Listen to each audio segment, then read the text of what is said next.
이사야서 43장 21절 한 절 말씀 우리가 한 목소리로 우리 봉독해 올리겠습니다. 함께합니다. 이 백성은 내가 나를 위하여 지었나니 나의 찬송을 부르게 하려 함이니라. 다시 한번 합니다. 이 백성은 내가 나를 위하여 지었나니 나의 찬송을 부르게 하려 함이니라. 아멘. 자리에 앉으시기 바랍니다. 그동안 금요일 저녁부터 금요일, 토요일 저녁 그리고 일부 예배까지 귀한 목사님 우리들에게 정말 십계명을 통해 또 온전한 복음을 통해 우리에게 말씀을 선포해 주셨습니다. 온전한 복음이라는 제목으로 또 나오셔서 이번 말씀 잔치 마지막 말씀 전해 주실 때 하나님의 말씀 목사님을 통해서 받겠습니다 하는 마음으로 뜨거운 박수로 맞이해 주시기 바랍니다.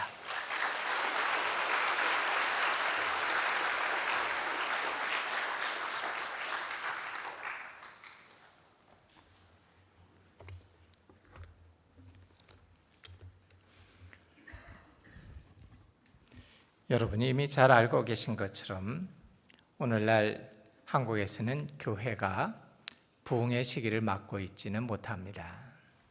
제가 한국 이야기를 하는 걸 용서하십시오. 하지만 한국교회 흐름이 이 미국에서 이민 오셔서 한인교회 생활하시는 분들에게도 약간의 시차를 가지고 그리고 약간의 모양이 좀 다르지만은 거의 비슷한 패런으로 가게 된다는 걸 알기 때문에 한국교회 상황을 배경으로 말씀을 드리겠습니다.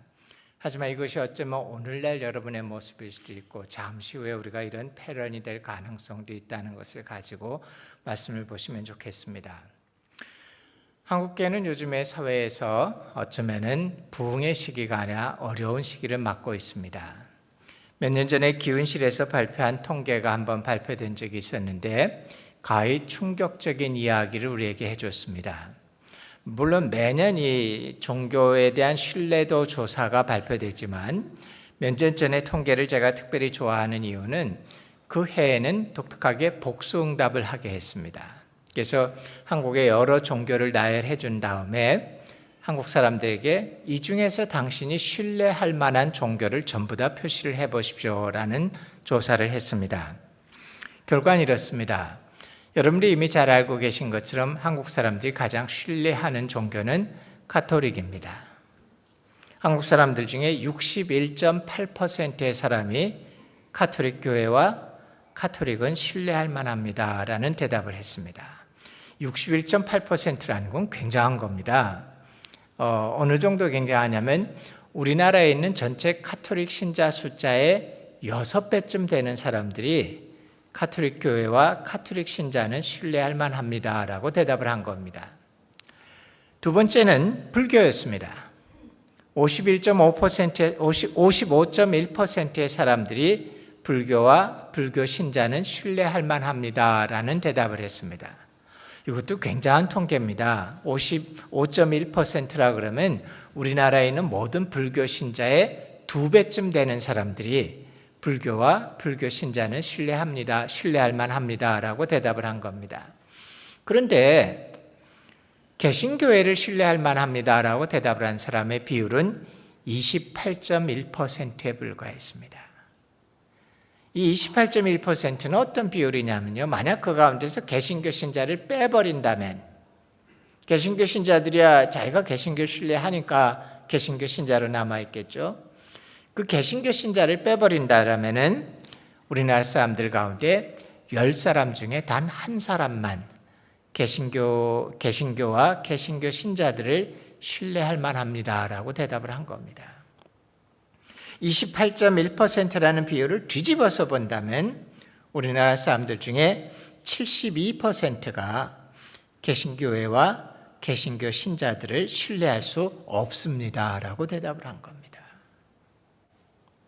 우리는 누가 뭐래도 우리가 올바른 복음을 가지고 있고 성경의 정통의 해석을 하고 있고 하나님의 구원의 올바른 진리를 품고 있다라고 생각하고 있는데 어쩌다가 한국교회가 이런 형편이 되어버렸을까요?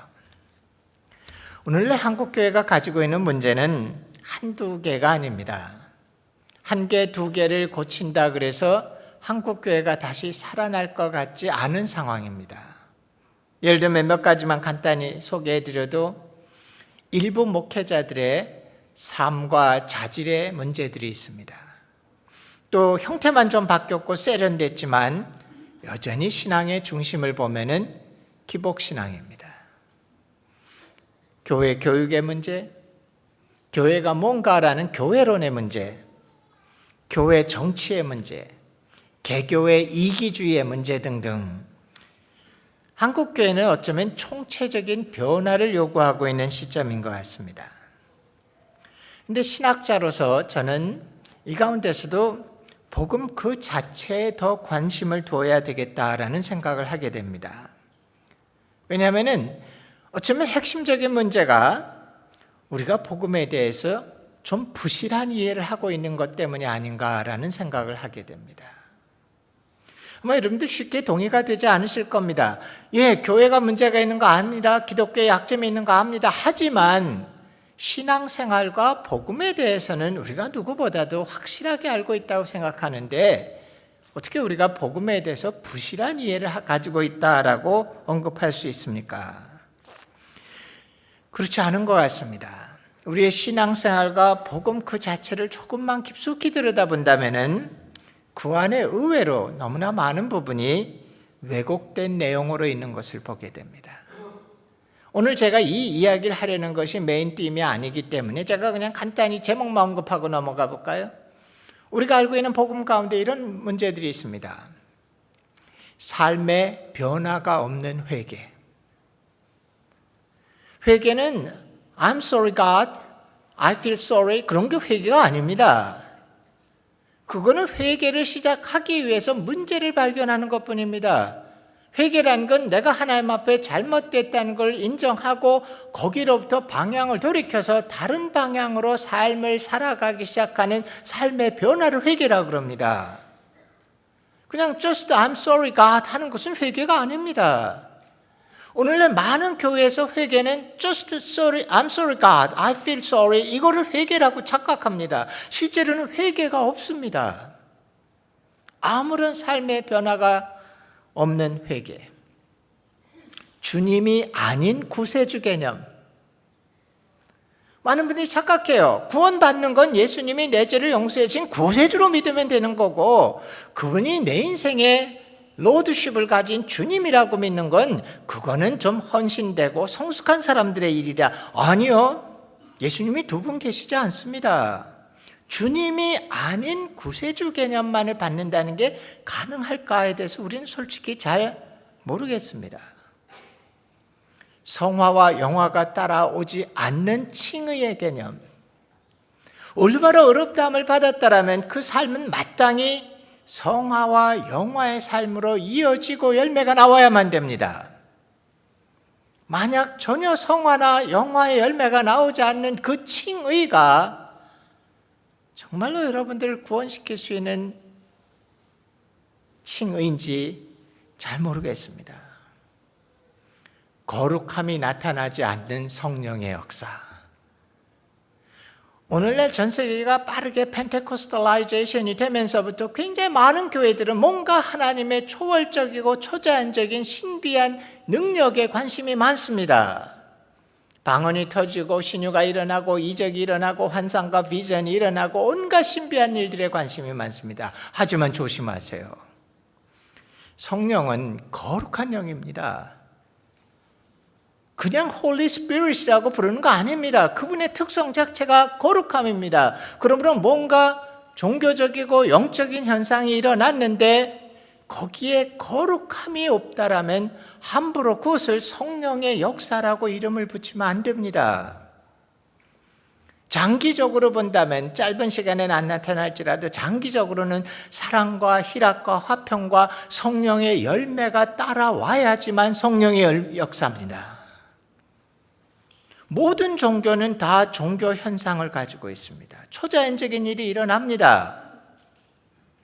근데 만약에 그 가운데 거룩함이 없다면, 장기적으로 성령의 열매가 이루어지는 것이 전혀 없다면 우리는 함부로 그것을 성령의 역사라고 말해서는 안 됩니다. 실제 세상의 삶에 영향을 미치지 못하는 개인적인 삶. 이것을 진짜 믿음이라고 해야 될까요? 아니면 혼자의 개인적인 종교적 착각이라고 해야 될까요? 하나님의 나라 성장이 없는 교회 성장, 말이 안 되는 거여야 됩니다. 지금 말씀드린 이런 모든 것들이 사실은 불가능한 표현들입니다. 누군가가 나서서 문법적으로 틀렸습니다라고 해야만 됩니다. 우리 말이 안 되는 것들 있죠? 차가운 불꽃, 뜨거운 얼음, 이런 거 말이 안 됩니다. 실제로 올바른 신앙에서 지금 제가 말씀드린 것들은 말이 안 돼야 되는 겁니다. 근데 문제는 뭐냐면 오늘날 우리가 이해하고 있는 신앙생활과 복음의 의외로 너무나 많은 부분들에 이런 것들이 가득 차 있는 모습을 보게 됩니다. 복음을 좀 더 강조하고 싶은 이유는 온전하게 복음을 우리가 이해한다면 나머지 많은 문제를 해결하는 것이 그렇게 어렵지 않을 수도 있다는 겁니다. 때문에 우리는 계속해서 꾸준히 좀 더 깊이 있고 좀 더 균형이 있고 좀 더 본질적으로 복음을 이해해야만 됩니다. 그래도 여러분 아주 만족하지는 않으실 거예요. 그래, 신앙생활에 문제가 있다는 건 인정하지만 복음 그 자체야 우리가 제대로 알고 있다. 여러분 알고 계신 복음은 뭡니까? 복음이란 뭐냐? 예수님이 십자가에서 우리의 죄를 위해서 대신 돌아가셨고 대속해 주심으로 말미암아 우리가 죄 용서를 받고 의롭다함을 받고 하나님 나라에 들어간다는 하나님의 약속을 받는 것을 단순히 믿기만 하면 되는 게 복음이라고 알고 계십니다. 지금부터 제가 좀 이상한 얘기를 할게요. 사실 기독교 신앙과 복음에 대한 온전한 이해는 그렇게 단순한 게 아닙니다. 요한복음의 몇 구절, 로마서의 몇 구절을 가지고 복음을 다 설명할 수 있는 거 아닙니다. 성경의 창세기로부터 요한계시록에 나타난 하나님의 전체적인 뜻과 그리고 지난 2000년 동안의 교회의 역사를 통해서 나타난 하나님의 간섭하심과 드러나심과 문화적인 요소, 그 가운데 만들어진 전통들, 이런 것들과 사실 복음과 기독교는 복잡하게 얽혀 있습니다. 워낙 긴밀하게 얽혀 있기 때문에 사실 기독교 신앙을 이런 것과 완전히 분리시키는 것이 가능할까도 우리는 염려를 할 정도입니다. 그렇기 때문에 사실 19세기에 기독교 선교사들이 땅끝까지 퍼져간 건 사실이지만 그들이 전한 복음에 비서구 사람들이 쉽게 예스라고 대답을 하면서 돌아온 숫자는 생각보다 적었습니다. 그들에게는 이 복음을 받아들이기가 결코 쉽지가 않았던 겁니다. 그저 20세기에 들어와서 새로운 시도들이 이루어지게 됩니다. 빌 브라이트가 등장하게 되고 빌리 그레함이 등장하고 하면서 뭔가 이런 지금까지의 기독교, 우리가 이해하고 있는 복음에서 서구의 역사와 기독교 역사와 교회 역사와 전통과 문화와 이런 걸 좀 다 잘라버리고 최대한 복음을 단순화시키고 쉽게 설명할 수 있는 방법을 찾아보려는 거였습니다. 그래서 나온 작품들이 CCC에서 많이 사용하는 사형리, For Spiritual Law라든지 또 내비게이터에서 사용하는 브릿지 전도 방법이라든지 빌리 그레함 쪽에서 사용하시는 하나님과 화목하는 길과 같은 짤막하고 쉬운 복음 전도의 방법들이 나오게 됩니다. 사실 처음에 이런 방법을 만들었던 목적은 뭐냐면 미국에서 새로운 세대들이 젊은이들이 일어나고 있는데 이들이 복음을 쉽게 받아들이지 않기 때문에 어떻게 하면 짧고 단순하게 복음을 설명하고 이들에게 받아들이게 할 수 있을까 해서 만들어졌는데 오히려 만들어 놓고 보니까 기독교 배경이 없는 비서구 지역의 기독교가 전파되는데 결정적인 역할을 하게 됩니다. 누가 뭐래도 그 공로는 크게 인정을 해줘야 됩니다. 그런데 이런 짤막하고 단순한 복음의 제시가 이미 풍부한 기독교 토양 가운데서 살고 있는 서구 사람들에게 제시된 것과 전혀 기독교 토양이 없는 비서구 사람들에게 제시된 것이 다른 결과를 만들어내는 것 같습니다. 다른 나라는 자체해버리고 한국만 얘기한다면 한국 교회와 같은 곳에서는 사형리의 내용이 마치 성경 전체의 복음을 다 대체하는 것처럼 받아들이게 됩니다. 그 결과 사형리에서 강조되고 있는 두 개념, 죄사함과 천국에 가는 확신이 복음의 핵심인 것처럼 잘못 인식하게 됩니다. 물론 이거는 로마서의 이신칭의의 신학을 이어받아서 강조한 거지만 점차 이 강조 때문에 결국 복음은 뭐가 되냐면 예수님을 믿기만 하면 죄 용서를 받고 거저 어렵다 하심을 받고 천국이 보장되었고 천국만 가면 모든 사람들이 쌤쌤이 된다는 게 복음이 되어버렸습니다. 결국 복음이라는 개념은 두 개념이 중심이에요. 죄사함과 천국 가는 거로 요약이 되고, 구원의 확신이 있느냐 없느냐라는 건 여러분들이 오늘 죽으면 내일 아침 눈을 떴을 때 주님의 품 안에서 눈을 뜰 거냐 아니냐라는 천국에 갈 수 있는 확신이 있냐 없냐로 복음의 구원의 확신을 확인하게 됩니다.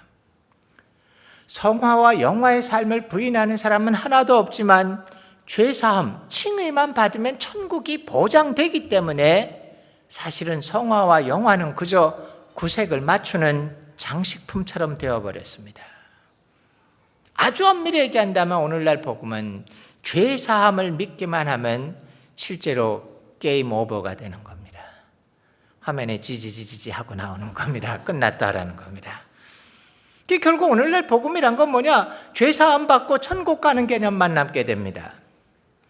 서울에 가시면은 강남 고속터미널에 가보시면 어떤 분이 항상 피켓을 들고 서 계신데 그분이 기가 막히게 복음을 8글자로 요약했습니다. 예수 천당 불신 지옥. 이 이야기들이 틀린 얘기는 전혀 아닙니다.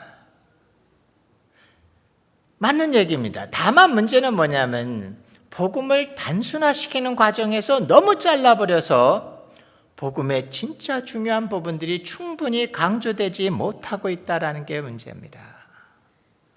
온전하게 우리가 복음을 이해하려면 로마서의 몇 구절, 요한복음의 몇 구절을 가지고 컨덴스된 이 복음을 보는 것보다는 사실은 성경 전체에 흘러가고 있는 하나님의 뜻을 봐야 됩니다. 성경은 사람을 구원하시는 하나님의 그랜드 드라마입니다. 근데 이 그랜드 드라마의 메인 팀이 주제가 뭔가를 잘 보셔야 돼요. 창세기의 주제는 하나님이 인간을 창조했다는 겁니다. 근데 인간을 어떻게 창조했냐라는 건 그것이 중요한 건 아닙니다. 어쩌면 진짜 중요한 질문은 뭐냐면 하나님이 인간을 왜 창조하셨을까요? 라는 겁니다. 하나님이 우리를 무슨 목적으로 왜 창조하셨는지 우리가 분명히 알게 된다라면 어쩌면 그것이 사람의 본분이고 사람이 이 땅에 살아야 되는 목적일 수 있습니다. 물론 창세기 1장에 얘기했습니다. 하나님께서 첫날부터 다섯째 날까지 온 천지를 다 만드신 다음에 여섯째 날에 뭐라 그러십니까? 하나님이 창조하신 이 세상을 다스리기 위해서 우리의 형상과 우리의 모양으로 사람을 참 만들자라고 하셨습니다. 근데 엄밀히 보면 이것은 인간의 창조 목적이라기보다는 피조물과 사람의 관계를 말해주는 겁니다. 왜냐하면 그 뒤에 이어지는 성경 전체 얘기를 보면 인간이 타락하고 심판받고 십자가로 회복되고 종말 등등 쭉 봤을 때 단지 인간이 이 세상의 관리자로서 만들어진 것 이상의 특별한 목적이 있다는 걸 보게 됩니다. 그 목적이 도대체 뭘까요? 하나님 왜 우리를 만드셨고 인간이 만들어진 목적이 뭘까요? 그걸 제대로 안다면 우리의 삶의 본분을 알 수 있는데, 근데 조금 어려운 건 뭐냐면 성경을 잘 아시는 분들도 하나님이 내가 인간을 이런 목적으로 만들었다라는 내용이 탁 팝업되지 않으실 겁니다. 머리에 떠오르지 않으실 거예요. 그래도 뭔가 있을 텐데 라고 성경을 좀 잘 아시는 분들은 자꾸 머리를 돌리다 보면 서서히 한 구절이 떠오르는데 그게 무슨 구절이냐면 오늘 본문 말씀입니다. 이사야서 43장 21절입니다. 이 백성은 내가 나를 위하여 지었나니 나를 찬양케 하려 함이라. 나를 찬송케 하려 함이라. 근데 조심하셔야 돼요. 여기 하나님이 우리를 지었다라는 단어 하나가 나온다고 해서 갑자기 이거를 딱 떼다가 창조 목적입니다. 위험한 겁니다. 이게 이단이 되는 좋은 방법입니다. 정말 이것이 하나님의 창조 목적인가 조심스럽게 보셔야 돼요. 저는 제 나름대로 고민하다가 이것이 하나님의 창조의 목적을 설명하는 구절로 보아도 좋다라는, 타당하다라는 결론을 얻었습니다. 왜냐하면 이사야서에서 보시면은 하나님이 이스라엘을 택하시고 쭉 인도하셨는데 그들이 드디어 역사 가운데 제일 밑바닥까지 들어갑니다. 그래서 바벨론과 그 포로가 돼서 아주 밑바닥까지 갑니다. 그런 다음에 이사야서 40장에서부터 이들을 회복시켜서 다시 원래 위치로 데려가는데 43장에 들어가면 갑자기 하나님이 톤을 바꾸세요. 자기를 창조주로 설명하기 시작합니다. 내가 너희를 창조했다라면서 이 창조의 컨텍스트를 이어서 쭉 말씀하시는데 그 가운데서 7절과 21절에서 거듭 말씀하시기를 이 백성은 내가 나를 위하여 지었나니 나를 찬송케 하려 함이라 라고 말씀하십니다. 그렇기 때문에 저는 문맥적으로 보나 컨텍스트로 보나 이 부분을 창조의 목적으로 보아도 타당하다고 생각합니다. 근데 문제는 조금 허망합니다. 아니 하나님 무슨 음악을 그렇게 좋아하셔서 모든 사람들을 찬양케 하려고 만드셨을까? 사실 이 구절은 대부분의 교회 가보시면 찬양 예배나 성가대 헌신 예배 본문으로 쓰는 구절입니다. 정말 제대로 된 인간들은 전부 다 성가대로 가야 되는 건가? 저는 음치입니다. 자랑스러운 고백은 아니지만 사실대로 말씀드리자면 저는 하나님의 거대한 실수인감. 문제는 우리가 찬송이라는 말을 깊숙이 이해하지 못하는 겁니다. 이 찬송이라는 말은요, 특별히 이사야서 43장 21절에 쓰인 찬송이라는 단어는 히브리어 단어 중에서 독특하게 테힐라라는 단어를 쓰셨는데 이 테힐라라는 단어는 의미를 보면 글자 그대로 노래한다는 의미도 있습니다. 당연히. 근데 좀 깊숙이 들어가면 그 의미는 뭐냐면 뭐라고 인정하는 겁니다. 찬송이란 말은 뭐냐면 하나님을 하나님이라고 인정하는 행위가 찬송입니다. 만약 그것을 소리를 내서 한다면 찬양이 될 것이고 몸으로 한다면 워십 댄스가 될 거고 손으로 쓴다면 시편이 될 거고 여러분의 삶 가운데서 그것을 보여주고 있다면 예배가 되는 겁니다.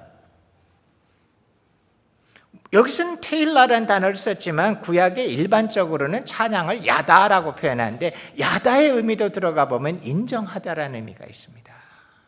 즉 하나님이 우리를 찬송케 하려 함이라는 말은 뭐냐면은 우리가 하나님을 하나님이라고 당신이 정말 하나님 맞습니다라고 인정하도록 하기 위해서 인간을 지으셨다는 겁니다. 이 백성은 내가 나를 위하여 지었나니 나를 하나님으로 인정토록 하기 위해서 지으셨다는 겁니다. 근데 하나님이 인간을 하나님을 하나님으로 제대로 인정하도록 하기엔 존재로 만드는데 조금은 따라와야 되는 것들이 있습니다. 하나님은 사람들에게 자유의지를 줘야 돼요. 왜냐하면 자유의지가 없이 선택권이 없이 인정한다고는 아무 의미가 없습니다. 여기 본당에다가 로봇을 한 1000대, 100대쯤 설치해 놓고 프로그램을 해보세요. 이 로봇들이 새벽 4시만 되면 갑자기 일어나서 손을 들고 펄쩍펄쩍 뛰면서 호산나 찬양 영과 하나님 감사합니다 난리를 치고 50분 동안 펄쩍펄쩍 뛰다가 쓰러져서 한 10분 쉬었다가 다시 리셋이 되면 5시부터 또 일어나서 영광 찬양 할렐루야 하나님 만세 하루 24시간을 떠들고 있어도 아무 의미가 없습니다. 왜냐하면 로봇들은 하나님이 없어도 영원히 그러고 있을 거예요. 전기만 들어오면. 때문에 하나님을 제대로 하나님을 인정하려면 하나님을 거부할 능력도 줘야 됩니다. 하나님 당신이 하나님 아닙니다라고 할 수 있는 사람이 실제 자기 삶 가운데 경험하고 발견해서 하나님 당신이 정말 나의 하나님이십니다를 고백해야만 됩니다. 근데 문제는 뭐냐면 사람에게 자유의지를 주기만 하면 이들은 즉시 하나님을 떠날 거를 하나님 알고 계셨어요. 사람들은 자기가 선택권만 있으면 결코 하나님 쪽으로 오지 않고 떠나버린다는 걸 알고 계셨습니다. 그쯤에 이 딜레마인데 하나님 그래서 인간을 창조하기 전부터 십자가 사건을 계획하셨습니다. 무슨 황당한 얘기입니까? 당신 무슨 근거로 그렇게 얘기합니까? 구약을 보면 특별히 창세기를 보면은 아주 조심스럽게 구속 사건에 관계된 것만 선택적으로 얘기를 하십니다. 에덴 동산에 수많은 나무가 있는데 딱 2나무의 이름만 언급하십니다. 하나는 선악을 알게 하는 나무고 다른 하나는 생명나무입니다. 생명나무의 열매는 영생이고 이 영생은 잠언과 여러 군데를 보면은 그리스도를 상징하십니다. 하나님이 이들에게 선택의 권한을 주면 떠날 걸 아셨지만 돌아올 기회를 처음부터 만드신 겁니다. 이게 하나님의 그랜드 드라마입니다. 처음부터. 그게 결국 자유의지를 주면 인간들은 즉시 하나님 배반하고 떠나지만, 그리고 하나님의 심판이 대상이 되지만, 예수 그리스도의 십자가 사건을 통해서 이들이 다시 돌아와서 비로소 하나님 앞에 와서 하나님, 당신이 하나님 맞습니다를 고백하게 하는 게 성경의 전체 이야기입니다. 실제로 가만히 보세요. 그 의심 많은 도마가 부활하신 예수님을 만났을 때 첫 마디의 고백이 뭡니까? 드디어 내 천국 간다가 아니라 뭐라 그러냐면 나의 주, 나의 하나님이십니다. 당신이 하나님이십니다 라는 고백을 합니다. 베드로가 마태복음 16장에서 예수님에 대해서 큰 고백을 할 때 뭐라 고백합니까? 당신은 그리스도시요 살아계신 하나님의 아들입니다. 아마 쉬운 말로 하면 당신이 하나님 맞습니다 라고 고백하는 겁니다. 이게 성경의 그랜드 드라마. 그래서 심지어 우리는 이렇게도 얘기해요. 인간 창조는 6째 날에 끝난 게 아니다. 결국 이들이 타락하지만 십자가 사건을 통해서 다시 돌아와서 그들의 창조 목적대로 하나님, 당신이 하나님 맞습니다 라고 고백했을 때 비로소 인간의 창조가 완성된다. 그래서 신학자들이 조금 어려운 말로 창조와 구속의 사건은 동일 사건이다, 동전의 양면과 같은 사건이다라는 표현을 하는 이유가 사실은 그겁니다. 만약 그것이 성경의 메인 띠임이라면 이제부터 제가 하는 얘기를 잘 들어보세요. 조금 이상한 얘기지만 죄 사함을 받는 건 극히 중요합니다. 근데 중요하지 않습니다. 예수님이 십자가에서 우리의 죄를 거저 용서해 주셨고 우리의 죄를 의롭다 하시고 우리를 용서하셨다는 건 극히 중요합니다. 왜냐하면 그 십자가 사건이 없으면 우리는 돌아올 수가 없습니다. 죄 지은 상태고 하나님께로 다시 돌아올 수 구원이 없기 때문에 십자가 사건은 절대로 중요합니다.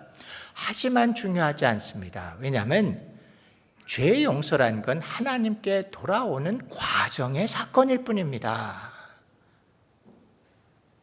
그것이 어떤 그 중심 이야기가 아니에요. 십자가의 죄 용서는 떠난 인간들이 다시 돌아오는 과정에 벌어지는 일일 뿐입니다. 천국 가는 거 중요합니다. 근데 중요하지 않습니다. 천국에 간다는 건 중요합니다. 왜냐하면 이 천국이 없다라면 우리 이 땅의 삶에서 궁극적인 논리가 맞지 않습니다. 그렇기 때문에 하나님을 믿은 자들에게 하나님께서 천국에 데려간다는 약속은 극히 중요합니다. 이래야 비로소 모든 것들이 논리가 됩니다. 하지만 중요하지 않습니다. 왜냐하면 천국 간다는 건 하나님과의 올바른 관계가 회복되었을 때 당연히 주어지는 결과에 불과합니다. 심지어 요한복음에 뭐라 그럽니까? 영생이 뭐냐? 하나님과, 참 하나님과 그리스도를 아는 걸 영생이라 그럽니다. 왜? 보장되니까. 하나님과 올바른 관계가 회복되면 당연히 주어지는 거에 불과합니다. 천국은. 진짜 중요한 몸통은 뭐냐면 예수님의 죄의 용서로 말미암아 하나님과 관계가 회복되어진 사람들이 이제 비로소 제대로 하나님, 당신이 하나님 맞습니다 라고 고백하고 그 말씀에 순종하고 그분의 뜻을 이루어가는 요것이 복음의 몸통입니다. 근데 이 복음의 몸통을 강조하지 않고 돌아오는 과정과 마지막 결론만을 붙잡아 버립니다. 좀 심하게 얘기하면 앞공지 뒷공지만 딱 붙여서 만들어 놓고 몸통이 없어 보니까 괴물을 만들어 버리는지도 모르겠습니다. 한국이 배출한 신약학자 중에서 제가 개인적으로 제일 훌륭하다고 보는 분은 김세훈 박사님인데 이분이 좀 말이 세지만 이렇게 얘기하십니다. 한국 교회를 보면 구원받았다는 사람도 많고 구원의 확신이 있다는 사람들도 많은데 그 신앙의 알갱이를 보면 초라하기 짝이 없더라. 한국 교회의 영성이라는 것은 그저 초복 방제뿐이 없더라. 초복 방제가 뭐냐면 복은 불러들이고 재앙은 막아달라는 겁니다. 초복 방제는 샤머니즘의 중심 닥트린입니다. 샤머니즘이 왜 존재하냐면 초복 방제 때문에 존재합니다. 근데 기독교의 영성이라는 것도 뭔가 뜨겁고 대단하고 뭔가 하나님 아는 것 같지만 알갱이를 들여다봤더니 초복 방제뿐이 없더라.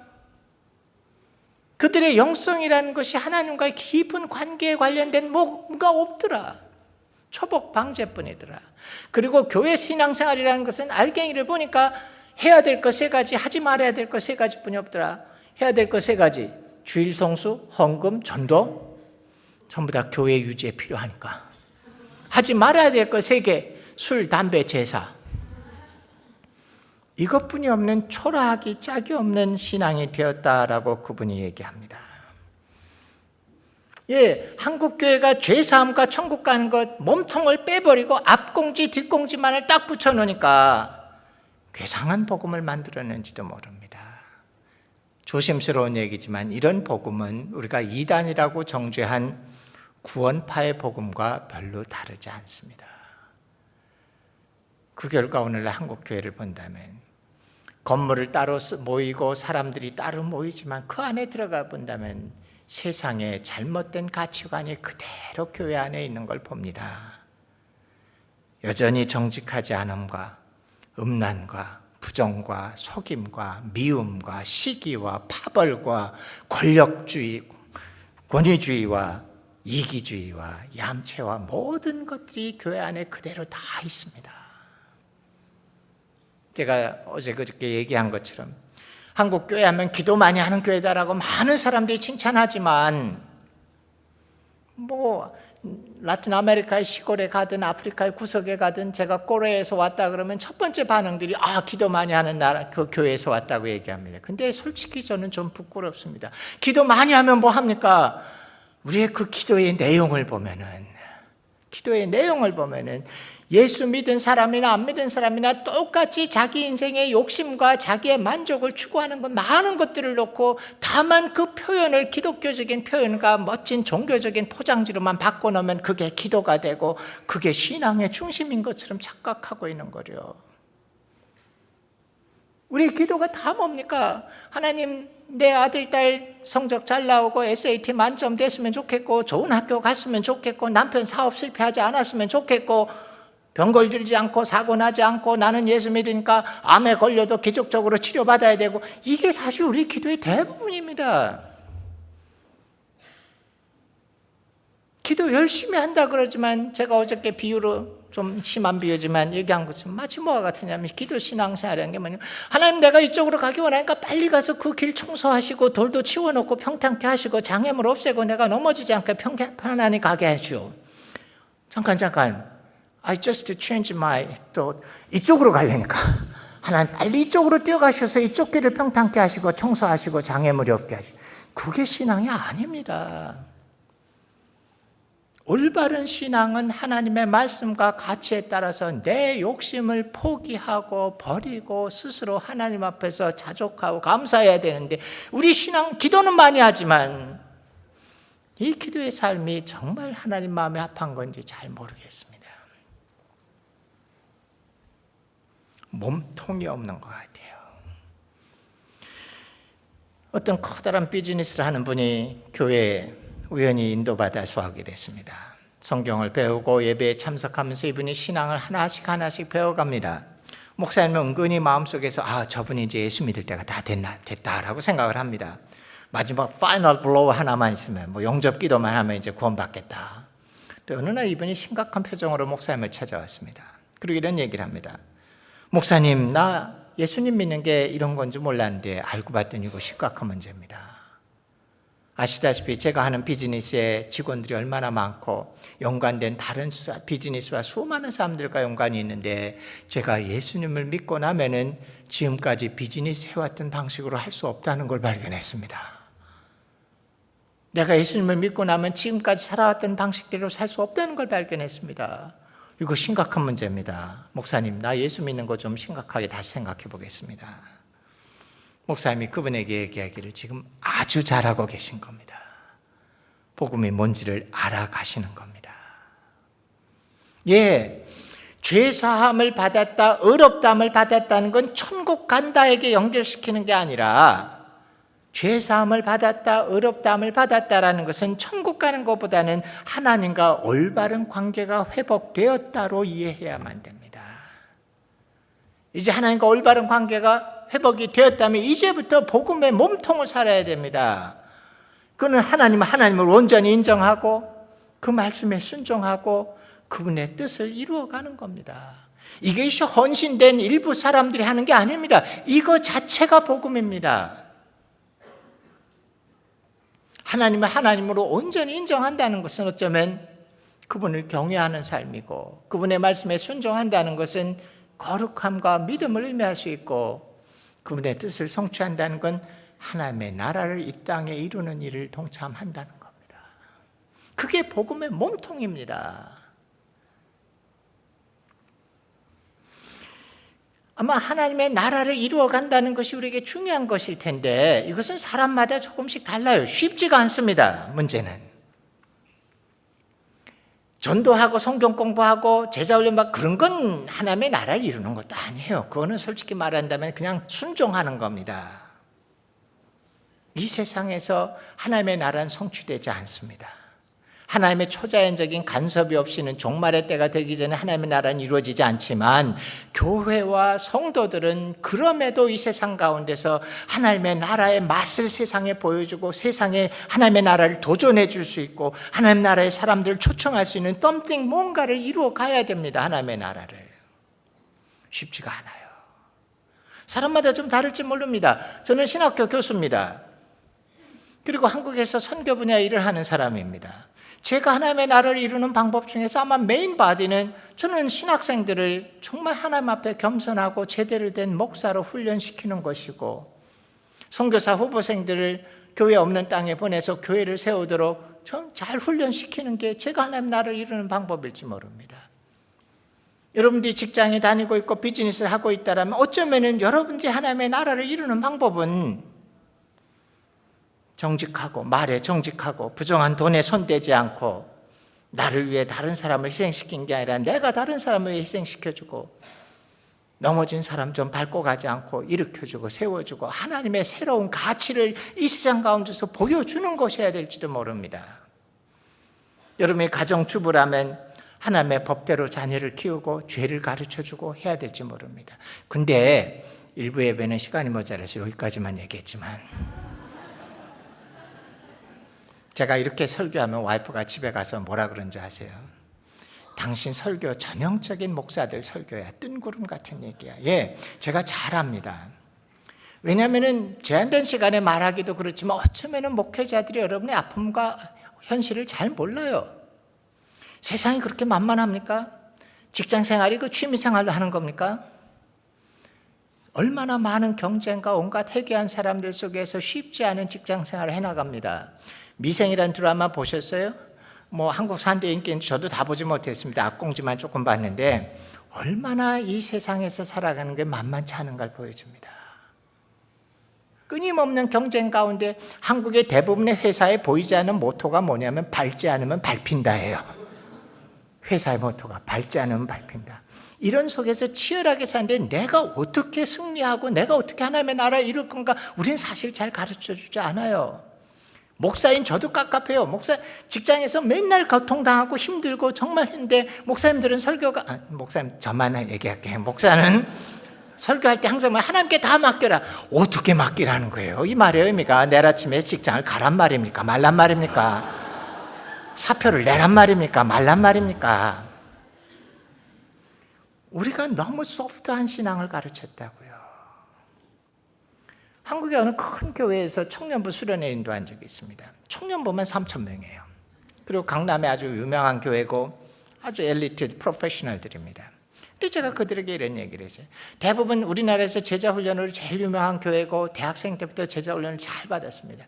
근데 제가 얘기해요. 우리의 제자훈련이 너무 소프트하다. 논산훈련소 수준이지 실전에 쓸 수가 없다. 대학생들에 대한 제자훈련 뭡니까?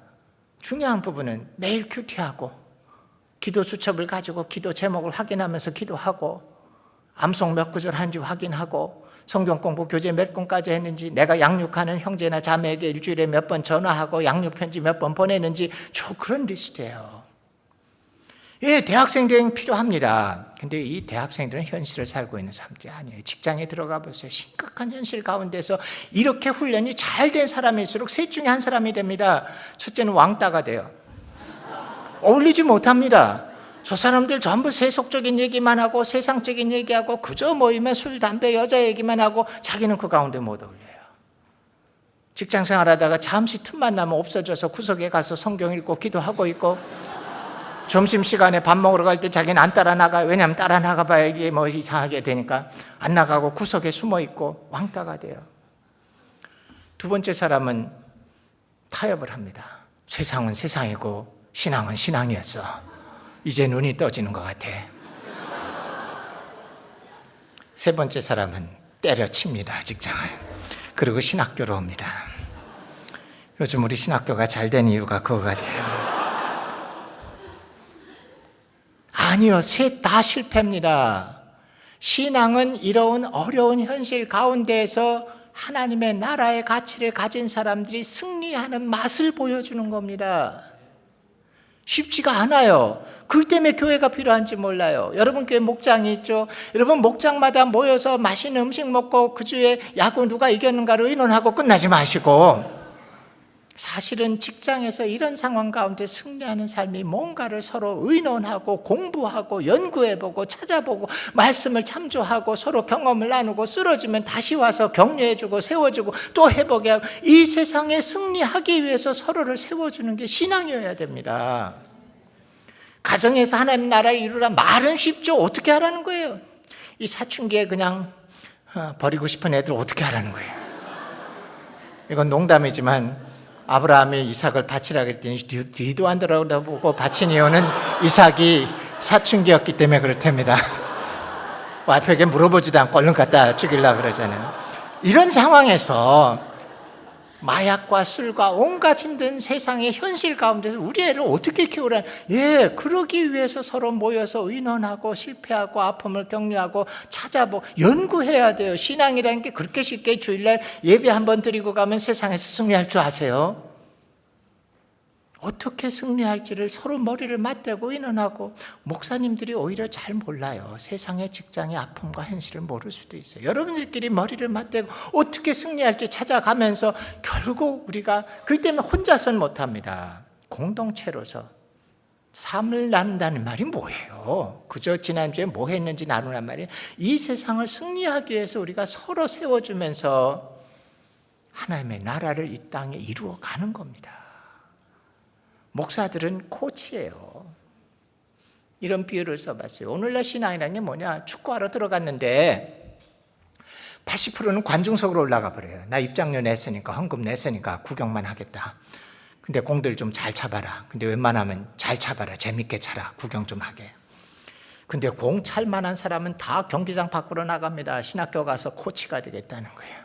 이렇게 해라 저렇게 해라. 왜들 그쪽에 있냐, 이쪽으로 가라 저쪽으로 가라. 공은 누가 차요?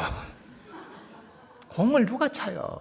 신앙생활이라는 건 하나님의 뜻에 순종해서 이 땅에 하나님의 뜻을 이루는 겁니다.